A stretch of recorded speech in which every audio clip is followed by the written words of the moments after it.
Join me, Lou Diamond, on a new podcast show called Why They Listen, where I sit down with incredible leaders and communicators from different industries, unique platforms, and special programming from across the globe, and take a deeper dive into not only how they communicate, but how they connect and engage audiences, and why those audiences listen.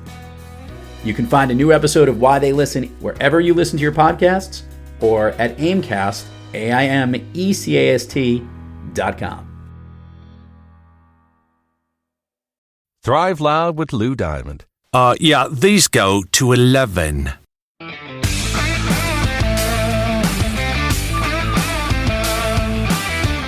It's time to take an inside look at those that are taking their lives, their businesses, and their passions to the next level.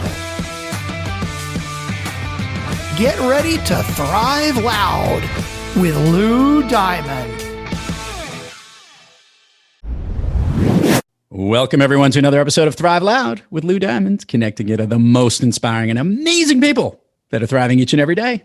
I am your host, Lou Diamond. Today on Thrive Loud, we have a globally recognized expert in building world-class leaders, effective teams, and cultural proficiency in chaotic environments. Oh, I'm going to have so much fun today.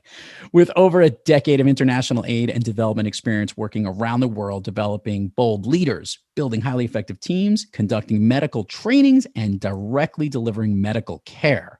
Perfect thing to be talking about in this time of the world we're in.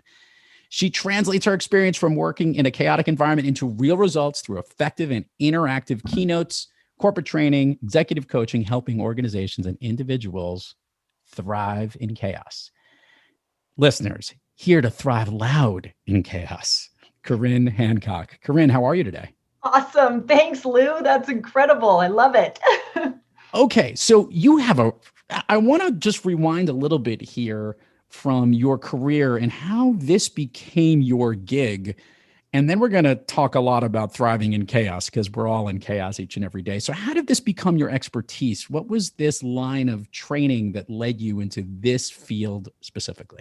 Well, I mean, how do you become a chaos coach or chaos expert? I guess is that you live and breathe in it every day. So I spent most of my career as an international aid and development worker, and I work in some of the most chaotic, challenging environments around the globe. And like starting out in that world, doing contracts for the State Department and training young leaders and trying to figure out how we build these projects and these international projects, especially in the health sector, it's completely chaos. And then, you add in the normal life stuff like being a mom and starting other businesses and working in that world. It just sort of becomes like, wow, well, how do we really use this chaos to our advantage and really thrive in it instead of it just always trying to bring us down? Because I actually love it. I think there's great opportunities in it. And I think that's sort of how it all just began, is that I just kept seeking more chaos or creating it. I'm not sure which.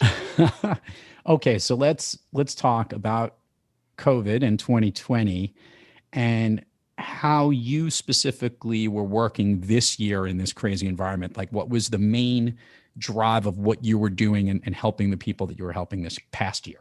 Yeah, I think, Lou, most of the work I was doing before was, at conferences and keynotes on big stages, and having to transition so quickly to this online platform was really hard for some, but, everyone navigated it really quickly. But I think my background of global health and my experiences of dealing with Ebola and malaria and everything that you could ever imagine and chaos, it just sort of became a really incredible year for me of past clients, teams, executives reaching out to me and saying, oh my gosh, can you come and talk to my team? Can you help put this into perspective? Because they know that I've lived and worked in it. And so I really transitioned into a lot of workshops online and, virtual keynotes, virtual engagements on really how we could get into relationship with this chaos that we're facing and sort of see it through a different lens and find the opportunity within it. Corinne, let's drill down on that, double click, if you will, a little further. talk about what were the problems that you saw that were the most common across these organizations as it led to working remotely, working virtually, being dislocated in a chaotic environment, or restructuring the way they needed to do business? What was it? Was there one common theme that Absolutely. you saw? Yeah, I think the common theme, and even I'm sure you experienced it too, Lou, just like me, was that I feel like we were all working harder than we've ever worked before, but Mm. almost kind of for less output, right? Trying to juggle, I have two kiddos at home. And so what I was hearing as the underlying theme is all of the leaders, the CEOs and the executive teams are feeling like we have done everything we can for our employees. We've tried to make the environment safe. We've figured out how to work from home now. We've done all this transition. We're trying to be so adaptable and find every way to make it work and be safe for our employees so they feel comfortable. But, we also still have to do the work, and we still got to get the output. We still got to make the sales, and just this effectiveness of our workload and how do we use our time effectively? How do we be productive with all this other chaos going on around us with our, families and the holidays and the elections and, social injustice and just this external factors that were just like none of us have ever experienced before. This underlying theme of, okay, well, how do we figure out what's a priority when everything feels like it's a priority? Yeah. It's so great that you mention it that way, because the sense of urgency seems to be amplified more often than not, and helping to clutter through that. So our listeners love having great thought leaders like yourself and great speakers who understand how to clutter through this and learning how to thrive in chaos. Okay. How would you help an organization get that right prioritization? What's some of your methodologies in how you deploy it so that people can get some tips? I'm trying to steal some of your tips here, Corinne, and have our listeners jump on it. I love it. No, it's great. So I think one of the main things I really focus in with my background, my background actually is in cultural anthropology and human development. And, you have to remember in the context that I work in is mostly in, these really challenging environments and where we don't usually have access to anything, electricity, running water, security, all sorts of just really huge chaos. And what I tell organizations right now is, how do we get people motivated and get them into action? And we think that it's all about creating clarity around the mission. Like, what are we trying to really accomplish? But you have to remember that during chaotic times, during times where people are feeling insecure and uncertain, especially when you connect it to health or their finances, we must hone in first on what's the actual threats. Yeah. What are people actually concerned about? And so that's really where I go to first. And it seems really sort of scary or backwards sometimes. But before we can get anyone to move into action, we must help identify what even the threats or the challenges are in the first place. People must feel heard right now and feel like they're not alone, and that their leaders and that their organizations understand that they have a whole bunch of challenges, and that we then from there can move into what needs to happen. It's really interesting. I'm just remembering a moment that happened in early December, and this is a little self-centered here for me, but I was running an event, and normally the effort that I would have had to do this would have been in person, Mhm. and I would have had to flown someplace and stay at a hotel and travel, and all that stuff would be exhausted. By the time I came back, I'd be spent. Yep. In the instance that I had to do it, I was doing it literally from my home office, didn't have to go anywhere. It was a shorter amount of time because we consolidated what needed to get done virtually, and I was still exhausted. Right.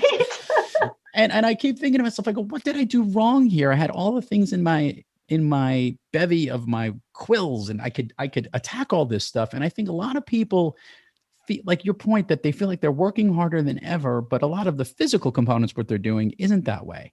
Right. Corinne, how are you helping people mentally prepare for Well, I all the think it's challenges in front of them? Yeah. Yeah, I mean, Lou, you're right, but a lot of it's around perception too. I talk about a lot of times this idea of perceived threat versus actual threat, and I tell the story, and maybe you've heard it, but I tell the story about how the lions hunt, right? That the lions get together and the old lions with the broken teeth and the mangy fur are on one side of the savannah, and the young, fierce lionesses are on the other. And the gazelle and the antelope are grazing in the middle. And all of a sudden, the old lions, they let out the loudest roar, and it causes complete chaos and pandemonium. And the gazelle and the antelope just start running for their lives, running with blind fear directly into the mouths of the hungry lionesses, directly to their death. So the elders, they tell their young ones, they say, always run towards the roar, always run towards the roar, because that's where the safety lies. And so I think right now more than ever, it's that. What is really going on, right? We kind of live in this perceived fear, this perceived sort of threats. And yes, there's some that are very real, but we must start to really identify, well, what are we even trying to accomplish in the first place? And it doesn't need to be for like the big, huge picture goal. What about just this week? What about just this month? And so already, like I say, chaos happens when your reality is different from your expectations. So like Lou, if you were expecting that to be so easy and that event to be so, smooth and seamless, it still takes a lot of effort. So you're probably still really exhausted. And so it's lining up our expectations with our reality. I love that. And it is true, right? So our reality, though, is changing and is certainly a new reality, or the new normal, or the noon normal, depending if you watch an SNL skit here or there. Oh my gosh, so funny. Corinne, as I look to 2021, and we're helping our listeners get a view of what this year is going to be like, there's going to be this transitional hybrid component to how we work, how we connect, how we communicate, how we get together. How are you helping organizations in this in-between environment, as opposed to, I guess, the real chaotic environment? Could you'd agree with me that it's going to get a little better? Yeah, I mean, I think again, it's all again in our view of it, right? And it's really in our view of ourselves. And I think what it's done more than ever during this time is we're getting really focused in on sort of, okay, well, what am I trying to accomplish? What is my end game, right? What are we really doing all of this for? Chaos is one of these things that exaggerates everything, right? It exaggerates the good. We've had incredible things that have been super cool that have come out of this. And it also, it shines a spotlight right in the areas that we kind of already knew where the gaps were. And I think that it's those gaps that are intimidating people, or it's those gaps that are making us feel uncertain or nervous because we know we have to go to work on them. So again, it's all about breaking it down into a smaller, I call them micro missions. Like, how do I take on this huge uncertainty? Well, how about let's just start with what's certain right here today in this moment. So I really help organizations look at it. And I think more than ever right now, Lou, it's all about ourselves, like as leaders. How are we showing up? Who are we being? And starting to, I say that it's time to slow down so that we can go fast again. Yeah. We know how to obviously get through challenging times, but now it's all about really looking at, what are you even trying to accomplish? We don't have to be in a hurry. Let's just take a breath for a minute, reevaluate, what does my organization, what do we really want to accomplish? What do we want to feel like? What do we want the culture to feel like? And start to get really intentional of right now in this moment. What kind of leader do I want to be? How do I even want to be known right now? As it relates to what kind of leader we want to be, I want to pull the curtain back a little bit and learn how you lead yourself a little, Corinne. If you could share with the listeners, on the days when you are not quite thriving and you're a little off your game, or getting, swallowed into all the chaos, and you're trying to get yourself back on the thriving track, what person do you seek out, or what practice do you go after to get back on the thriving train? Well, it's great. I mean, it's such a great question. And I get asked it a lot because, just because I'm like the chaos girl, chaos Corinne, I think we learn it from experiencing it. And it's really, again, it's all about really taking a moment when it feels so out of control. And when anything is so uncertain, you're just looking through the lens too big. And so even for myself, when I get really overwhelmed, I sort of just think, okay, deep breath, and what can I just do right now? What do I need to get done in the next 5 minutes, in the next 10 minutes? And, one of my mentors once told me, she said, it's just taking that small, simple step, that like just one small action. And that's sort of what starts to create the momentum. And so I think it's really being mindful of, like set the expectations more realistic. And right now I've got 2 kids at homeschool, trying to figure out all this like online virtual world. And it's so much. And okay, well, what can I deal with? What is in my control today? Just today. And then it starts to sort of fall into place as we move forward. But definitely all the other stuff that we all know to do, but get outside, move your body, drink some water, get some air. Those things really help too. Those normal things. I think I'm gonna get the interns to literally like summarize every time I've asked that question and just put that in like one after the other. See how many people have the same type of answers. Pretty I love interesting. it. That's so cool. It's really funny regarding the word chaos. This is going to date me a little, Corinne. I was a huge fan, still am, a huge fan of the television show Get Smart. And if you remembered that show, the evil group that they were Agent, 99 and the main character, Maxwell Smart, were trying to go after was called Chaos, but it was spelt differently. It was like with a K. And I think the first time I ever had to spell it was in some kind of spelling test or something in school. And I wrote it as they did in the TV show, not CHAOS. I wrote it like KAOS and got it wrong. And they were like, what is this? I'm like, but isn't that how you spell chaos? Still to this day. What's what I always think of whenever I think of chaos. And it's so true. That's really funny. Evil television. If you could, Corinne, share with the listeners all the places people can find you, websites, links, URLs. We'll put it on the show notes, but they want to connect directly from you. And it always gets more engagement when you tell them where to go. Oh, that's awesome, you guys. Yeah, for sure. I mean, definitely you can check out my website, CorinneHancock.com. And I am named after my great grandmother, and it is Corinne with 1 R, 2 N. So CORINNE. Hancock, HANCOCK. So you can always find me on LinkedIn. That's where the best sources of content and information is connecting with me on LinkedIn. And all of my social media is always at Chaos Corinne. So I look forward to connecting with all of you there for sure. And that's CHAOS, Corinne, for the listeners who are listening, not my ridiculous spelling. Otherwise, I'm going to send it the wrong way. Okay, Corinne, permission to go down Fun Street with you here. Oh, I love Fun Street. Yes, absolutely. Okay, share with the listeners your all-time favorite movie. Oh my gosh. Well, my all-time favorite movie is by far Dances with Wolves. I think that is what kicked off my entire life of cultural anthropology and the study of just connecting the world. I remember it so vividly, and it's been my favorite movie ever since. It really is great. It's a little long. I saw it recently again, but it's still really good. It's a little long. I mean, I'm not going to lie. I probably haven't watched it since I was young. But it still stick with you and is one of your favorites. So I do like that. Okay, we're going to do the speed round here, Corinne. The way this works is I want you to share with the listeners the first thing that comes to your mind after I ask you a question that lifts you up, makes you feel good, makes you thrive. Okay?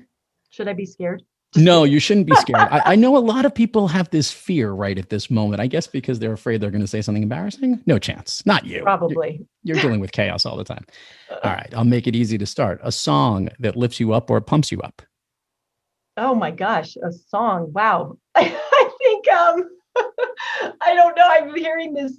I have teenage boys. So there's this rap song that we always listen to Welcome to the Party is actually what just came to my mind. I love it. It's a really good one. Yeah. Okay. Yeah. You have to listen to it. A favorite food that's not a dessert. Tacos. A favorite dessert. I don't really like dessert, but I guess it would probably be like something like a churro or something like that. Okay. An activity you wish you did more of. Be on my mountain bike. An activity you wish you did less of.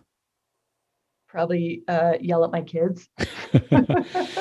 If you could snap your fingers and go anywhere in the world, Corinne, where are you? Well, I'm definitely on the continent of Africa, and I am right in the middle of a project I'm working on in Eswatini, which is formerly Swaziland. And I wish that we were there. I was supposed to have 2 teams this year that had to be postponed, and they're having a really tough time right now. And I so wish I was there.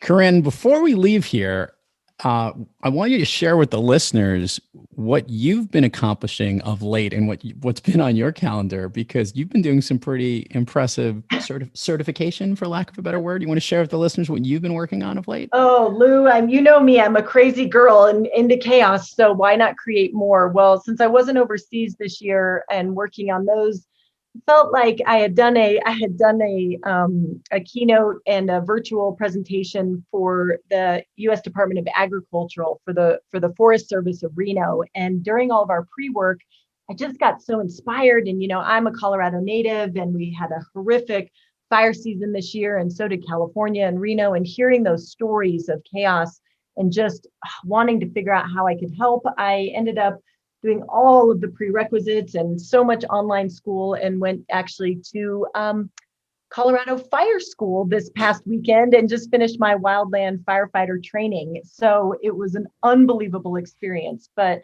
what I want to share with you guys, which is so crazy, is that what I figured out was that fire is just like chaos, that literally fire is so predictable if you know the factors that influence it or that make it worse or better, just like chaos. And so that is so much of the work I do with companies, is helping them, like, you're never going to be chaos proof, but you can be chaos ready, just like fire. It was so cool. And having that experience and learning that. And so now it makes me even more excited for next month. I just got accepted to the Citizens Police Academy. So I'm going to be doing also all my certifications to become a volunteer police officer as well, because I just really believe, we can't just talk about the things that we're passionate about. We always have to find a way to take action. And this is what got me inspired this year. So I'm I guess it's my civil servant year or something.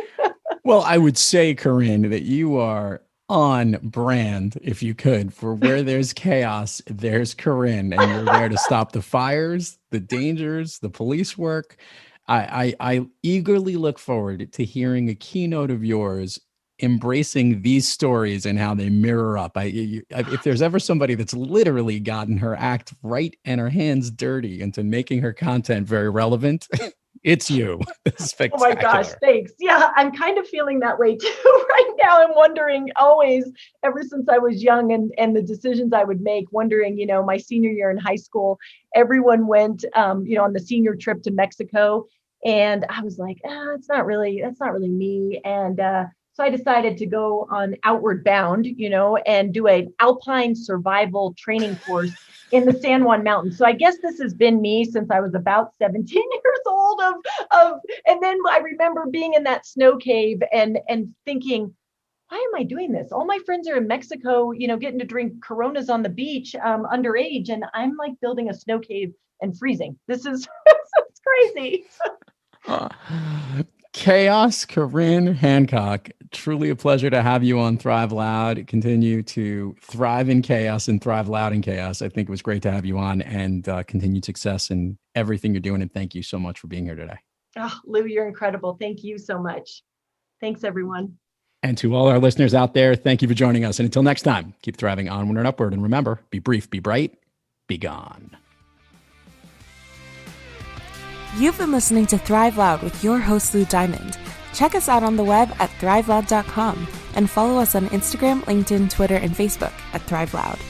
And check us out on the Good Pods app at Thrive Loud, where you can follow, listen, and connect directly to Lou and all of the Thrive Loud episodes.